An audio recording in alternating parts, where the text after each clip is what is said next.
পশ্চিমবঙ্গ, আসাম ও পুদুচেরি বিধানসভা নির্বাচনে বিজেপির জয়ে আনন্দে মাতল বিলোনিয়া বিজেপি মণ্ডলের কর্মীরা।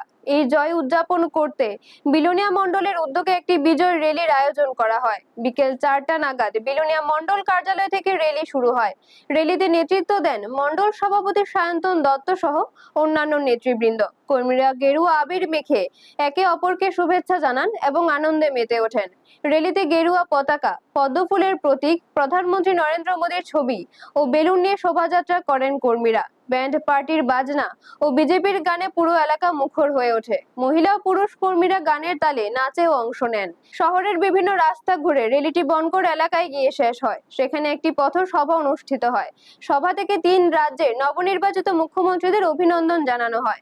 পাশাপাশি কেন্দ্রীয় সরকারের উন্নয়নের কাজে সবাইকে একসঙ্গে চলার আহ্বান জানান নেতৃবৃন্দ। ব্যুরো রিপোর্ট, নিউজ তৎকাল 24। নমস্কার সবাইকে। আপনারা সকলে অবগত আছেন ইতিমধ্যে যে বিভিন্ন রাজ্যে বিধানসভা নির্বাচন অনুষ্ঠিত হয়েছে, তার মধ্যে বিশেষ করে পশ্চিমবঙ্গে তৃণমূলের দুর্নীতিগ্রস্ত সরকারকে উৎখাত করে ভারতীয় জনতা পার্টির সরকার প্রতিষ্ঠিত হয়েছে। আসামে পুনরায় আমাদের সরকার প্রতিষ্ঠিত হয়েছে। পুদুচেরিতে ভারতীয় জনতা পার্টির সরকার প্রতিষ্ঠিত হয়েছে। এবং আপনারা এও জানেন যে আমাদের রাজ্যে ধর্মনগরের নির্বাচনে ভারতীয় জনতা পার্টি প্রার্থী জয়লাভ করেছে। এই জয়লাভের আনন্দে আমরা ভারতীয় জনতা পার্টির কার্যকর্তারা বিলোনিয়া মণ্ডলে একটি সুবিশাল র্যালির আয়োজন করে নিয়েছি।